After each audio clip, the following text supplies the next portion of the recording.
మా అర్చన్ని ఎందుకు అరెస్ట్ చేశారు ఇన్స్పెక్టర్ గారు? లల్లి అనే పిల్లను హత్య చేసినందుకు.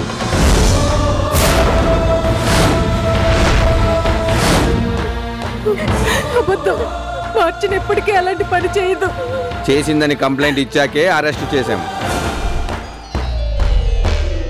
ఎవరు ఇన్స్పెక్టర్?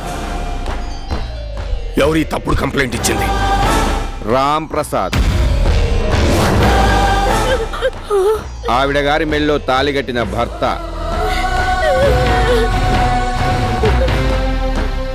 ఏంటి ఇన్స్పెక్టర్ గారు మీరు అంటున్నది? అర్చన హత్య చేసిందని మా అల్లుడు గారు కంప్లైంట్ ఇచ్చారా? అనే కదా చెప్తున్నాం. అందుకే అరెస్ట్ చేశాం. జడ్జి గారి ఆదేశాల ప్రకారం ఇవాళే సబ్ జైలుకి తరలిస్తున్నాం.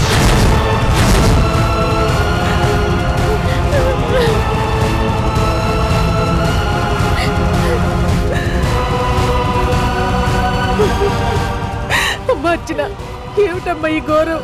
నువ్వు లల్లిని చెప్పమ్మా, అసలేం జరిగింది? నీ మీద అల్లుడు గారు కంప్లైంట్ ఇవ్వడం ఏంటి?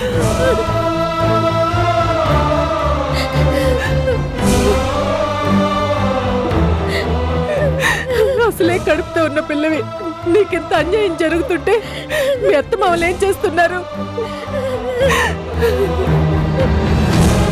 మాట్లాడలేవమ్మా.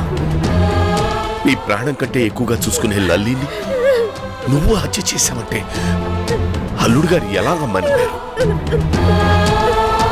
ఏమ్మా, ఇంత జరిగితే నువ్వేనా మాతో ఒక మాట చెప్పలేదు? ఏం చెప్పండి నాన్న? పెళ్ళయ్యాక ఏ ఆడదైనా తన గుండెల్లో బాధని భర్తకే చెప్పుకోవాలనుకుంటుంది. కానీ తాళి కట్టిన భర్తే తన గుండెలో బాకుని దింపితే ఆ బాధని ఇంకెవరికి చెప్పుకుంటుంది? అమ్మా అర్చన, ఏమిటమ్మా నీకు ఈ పరీక్ష? శ్రీరామచంద్రుడు లాంటి భర్త దొరికాడనుకుంటే. అందుకే కదమ్మా ఈ జైలు శిక్ష విధించారు. నీ భర్తకు తెలియకపోవచ్చు, నీ అత్తమామలకు తెలియకపోవచ్చు, కానీ మేము నిన్ను కన్న తల్లిదండ్రులు అమ్మా. మాకు తెలుసు నువ్వు ఎలాంటి తనవు. అమ్మా అర్చన, అధైర్యపడకు. మంచి లాయర్ని పెట్టి నేను వెంటనే బెయిల్ మీద నేను బయటికి తీసుకొస్తాను. బయటికొచ్చి ఏం చెయ్యను నాన్న? అదే మాటమ్మా. తాళి కట్టిన వాడే తప్పు చేశావు అన్నాక అమ్మా అని నోరారా పిలిపించుకున్నా నా లల్లిని నేను పొట్టన పెట్టుకున్నానని నింద వేశాక నాకింకేం మిగిలిందమ్మా?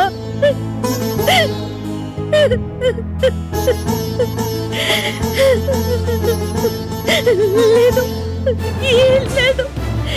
ఇక నేను బయటకు వచ్చినా ఒకటే, జైల్లో ఉన్నా ఒకటే, బతికినా ఒకటే, చచ్చినా ఒకటే.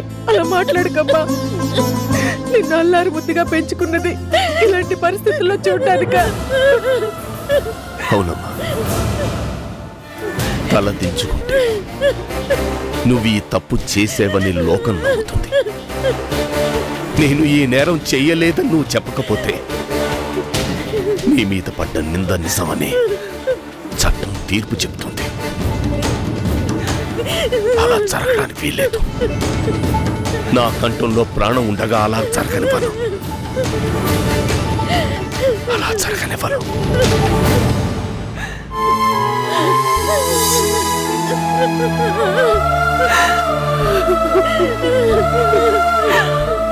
అయ్యో భగవంతుడా, ఏ దుర్మార్గులు చేసిన పాపం నా బిడ్డ మెడకు చుట్టుకుంది.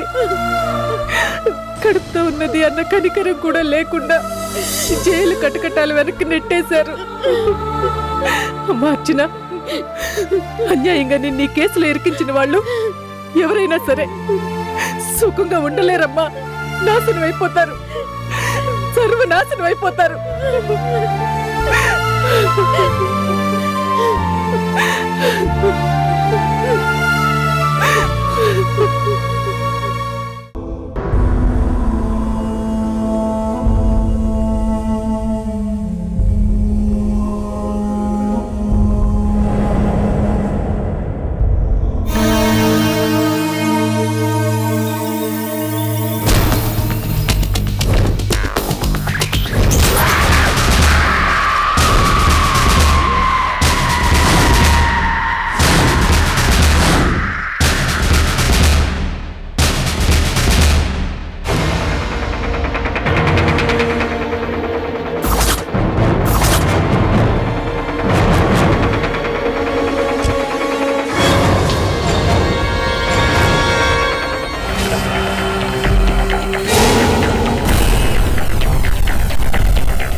నమస్కారం అమ్మా.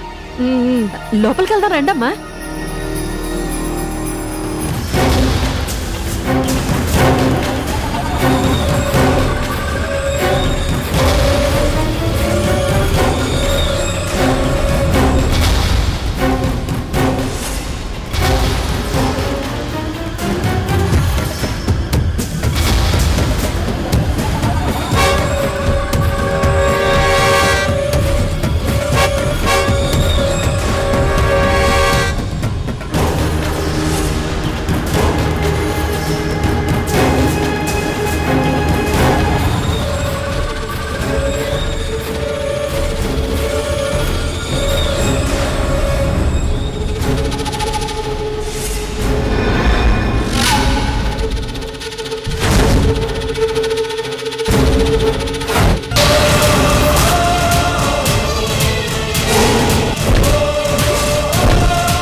ప్రాబ్లం ఏం లేదుగా? లేదమ్మా. జాగ్రత్త, ఎవ్వరికి ఎలాంటి అనుమానము రాకూడదు. ఆ అవకాశమే లేదమ్మా. తిండి తింటోందా? మొండికేస్తుందమ్మా. భయపెట్టినా బతిమిలాడినా మాట వినడం లేదు. కడుపు కాలితే అదే తింటుంది. అయినా పాపను ఎక్కువ రోజులు ఒకే చోట ఉంచడం ప్రమాదం అమ్మా. ప్రమాదమని నాకు తెలుసు, కానీ తప్పదు. ఈ సిటీలో ఇంత సేఫ్ ప్లేస్ ఇంకెక్కడా లేదు. అట్టగేనమ్మా. మరోసారి చెప్తున్నాను, బీ కేర్ఫుల్.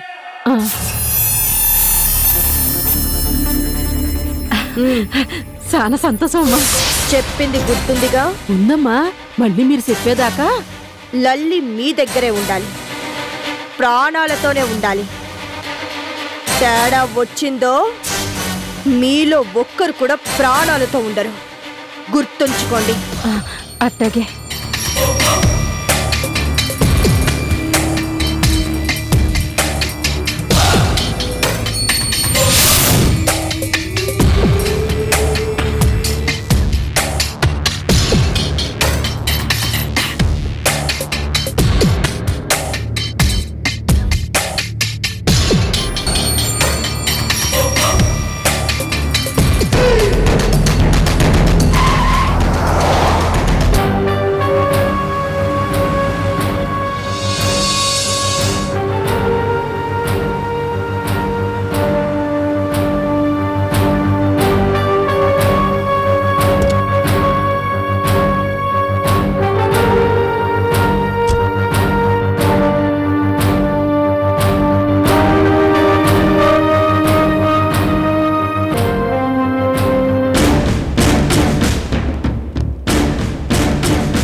నమస్తే జైలర్ గారు.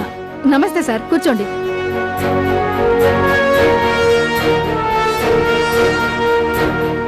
ఏం కేసు అండి? హత్య కేసు. 5 ఏళ్ల పిల్ల హత్య కేసులో జడ్జి గారు రిమాండ్కి పంపించారు. ఇవిగోండి ఆర్డర్స్.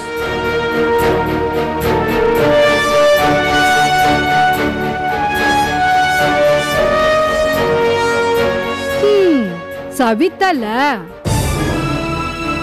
పెంపుడు కూతుర్ని హత్య చేసిందా? కొత్త ఉంది, కలికాలం కదా. ఏంటా చూపు? ఈ రిజిస్టర్లో సంతకం పెట్టు.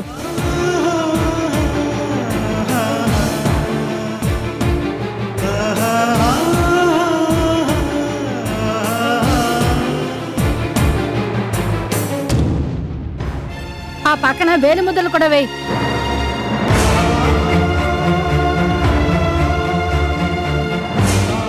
ఆగు. ఏంటి వేలి ముద్దర్లు ఎడం చేతి వేలితో వేయాలని తెలీదా నీకు? మొదటి మర్డర్ కదా, ఎక్స్పీరియన్స్ లేనట్టుంది. జైలుకి వచ్చింది కదా, అన్నీ తెలుసుకుంటుంది రండి. సెంట్రీ, దీన్ని తీసుకెళ్ళు.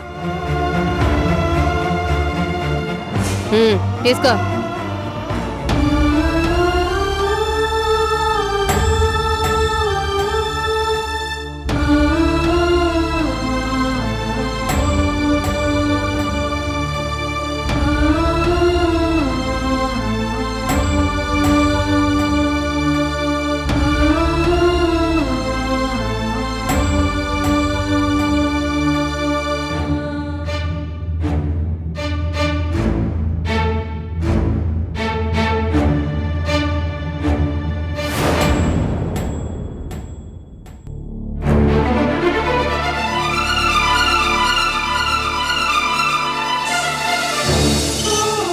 రిమైండ్ పూర్తయ్యే వరకు ఈ సెల్లోనే ఉండాలి. నడు.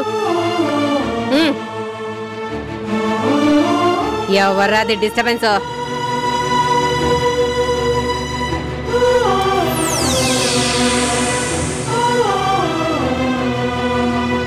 కొత్త కేసా? జైలు రూల్స్ తెలుసు అనుకుంటాను. తెలియకపోతే నేర్చుకుంటుంది. నేనున్నాను కదా. బుద్ధిగా ఉంటే బయటికి వెళ్తావు, తేడా వస్తే ఇక్కడే ఉండిపోతావు. మీ సంగతి నాకు తెలుసు కదా, నేను చూసుకుంటాను. మీరెళ్ళండి. జాగ్రత్త. ఏయ్, ఏం కేసు?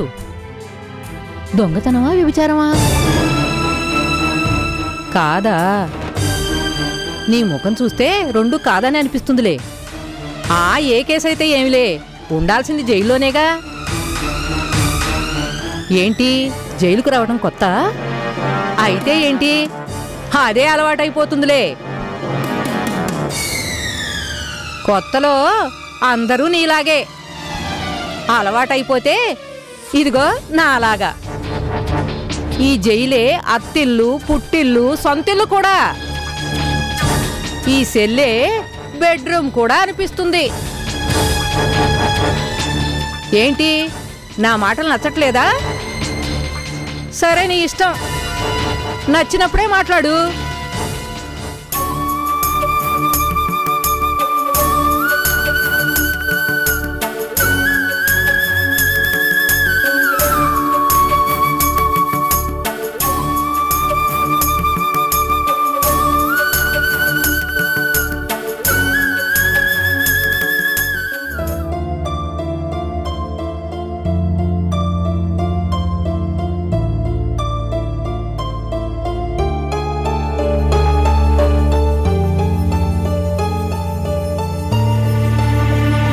మీరా?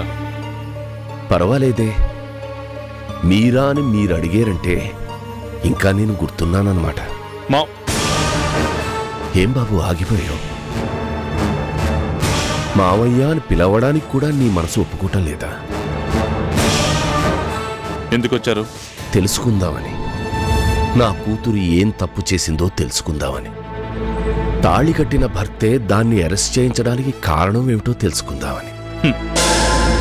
కూతురు అరెస్ట్ అయింది అని తెలుసుకున్న వాళ్ళు కారణం తెలుసుకోలేదా? తెలుసుకున్నాను బాబు. ఊళ్ళో నలుగురు 4 రకాలుగా చెప్తున్నారు. పప్పులో ఉప్పు తక్కువగా వేసిన దానివల్లని కొంతమంది, కూరలో కారం ఎక్కువగా వేసిన దానివల్లని కొంతమంది. మావయ్య, కోపంలో వద్దనుకున్న మావయ్య అన్న పదం నీ గుండెల్లోంచి పొడుచుకొచ్చింది. ఆవేశంలో అరెస్ట్ చేయించేటప్పుడు అర్చన మీద నీకు ఈ మాత్రం ఫీలింగ్ కూడా రాలేదా? ఫీలింగ్? ఆ హంతకురాలి మీద ఫీలింగ్స్ కూడానా? బాబు, బాబు, నా కూతురు అమాయకురాలు. అలాంటి దాన్ని హంతకురాలు అనడం అన్యాయం. పాపం. చంటి పిల్లని కనికరం లేకుండా కిరాతకంగా ఓ పథకం ప్రకారం హత్య చేయించిందే, అలాంటి దాన్ని ఇంకేమనాలి? దేవతనలా? నువ్వు అవునన్నా కాదన్నా ముమ్మాటికి నా కూతురు దేవతే. అందుకే బాబు, తల్లి లేని ఆ పసితాని కన్నీళ్లు చూడలేక తన హక్కున చేర్చుకుంది, తల్లిగా మారింది. తనని లాలించింది, బుజ్జగించింది. మమతని మమకారాల్ని తానే చవి చూపించింది. చివరికి కన్న తల్లినే మరిపించే అంత దగ్గరైపోయింది. అలాంటి అర్చన తన ప్రాణం కంటే ఎక్కువగా చూసుకునే లల్లీని ఎలా చంపించగలుగుతుంది బాబు? చంపించగలుగుతుంది కాదు, చంపించింది.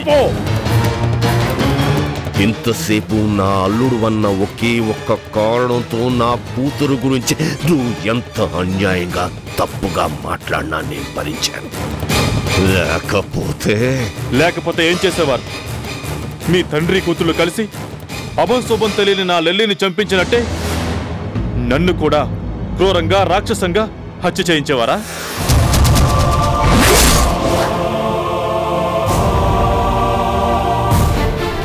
ఏమన్నావు బాబు? నేను నా కూతురు కలిసి? అవును, మీరు మీ కూతురు కలిసే ఓ పథకం ప్రకారమే నన్ను నా లల్లిని ట్రాప్ చేశారు. నేను కోట్లకు పడగెత్తిన హరిప్రసాద్ గారు పెద్ద కొడుకునని తెలిసే నా డబ్బు కోసమే సెంటిమెంట్ డ్రామాని పండించారు.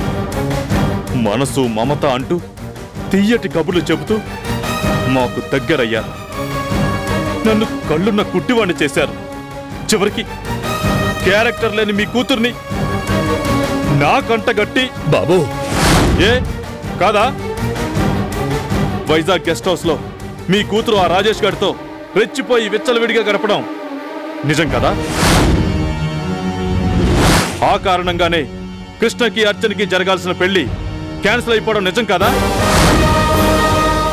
నిజాన్ని దాచిపెట్టి ఏదో పెద్ద త్యాగం చేస్తున్నట్టు నటిస్తూ మీ కూతురు నా జీవితంలోకి ప్రవేశించడం అన్నిటికన్నా మించిన సిగ్గులేని నిజం కదా?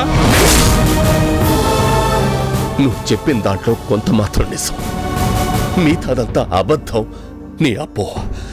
అసలేం జరిగిందంటే? వద్దు, మీరేం చెప్పాల్సిన అవసరం లేదు. ఏది నిజమో ఏది అబద్ధమో ఇప్పుడు నాకు పూర్తిగా తెలిసిపోయింది.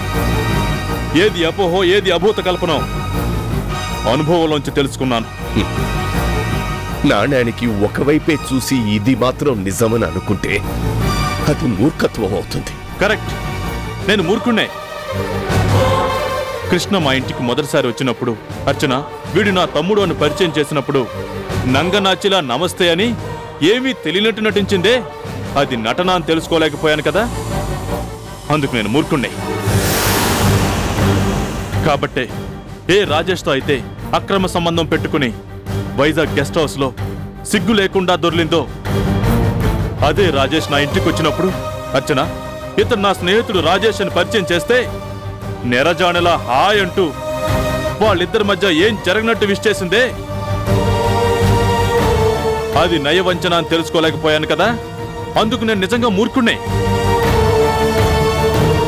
చివరికి నా బిడ్డని రైలు పట్టాల మీద రాక్షసంగా మట్టు పెట్టి రక్తంతో తడిసిన చేతులతో కంగారు నటిస్తూ ఏమండి మన లల్లి కనిపించట్లేదండి అంటూ మొసలు కన్నీరు కారుస్తున్నప్పుడు కూడా అది ఏడుపు కాదు, అద్భుతమైన అభినయం అని తెలుసుకోలేకపోయానే. అందుకు నేను నిజంగానే మూర్ఖుడు. మిస్టర్ రామ్ ప్రసాద్, నువ్వు హృదయం లేని బండరాయిని నిరూపించావు. యుగ యుగాలుగా తరతరాలుగా మగవాడిలో అనుమానం అనే జబ్బుకి నిస్సహాయంగా బలిపీఠం మీద నిలబడ్డ ఆడది అగ్ని ప్రవేశం చేసి తన పాతివ్రత్యాన్ని నిరూపించుకోవాల్సిన దౌర్భాగ్యపు స్థితి కొనసాగుతోందని చెప్పడానికి నిలువెత్తు సాక్షిగాను నిలబడ్డావు. కానీ ఒక్కటి మాత్రం గుర్తుపెట్టుకో, నువ్వే కాదు ఈ లోకం మొత్తం ముక్త కంఠంతో అగ్నికి చెత పట్టిందని, దర్భకి అపవిత్రత సోకిందని అరిచినా దాన్ని ఎవ్వరూ నిరూపించలేరు. అలా నిరూపిస్తానని నువ్వు అనుకుంటే నీ అంత మూర్ఖుడు ఇంకెవడూ ఉండడు. ఆపండి, చెడిపోయిన ఆడది ఎంతకైనా తెగిస్తుంది, హత్యలు చేస్తుంది, దోపిడీలు చేస్తుంది,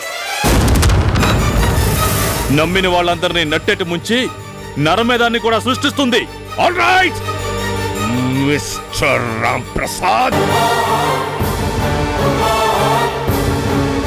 పోలీసులు అరెస్ట్ చేసినంత మాత్రాన నా కూతురు దోషి కాదు. అన్నీ నువ్వే అనుకున్న దాన్ని నువ్వు కాదన్నా.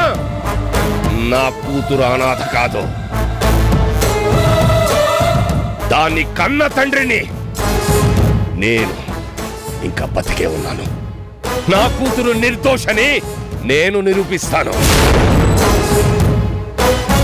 అగ్నిలో స్వచ్ఛతకి, దర్భలో పవిత్రతకి మారుపేరు అర్చనని. నువ్వే కాదు, ఈ లోకం మొత్తం తెలుసుకునే రోజు తప్పకుండా వస్తుంది. అప్పటి వరకు గుడ్ బై.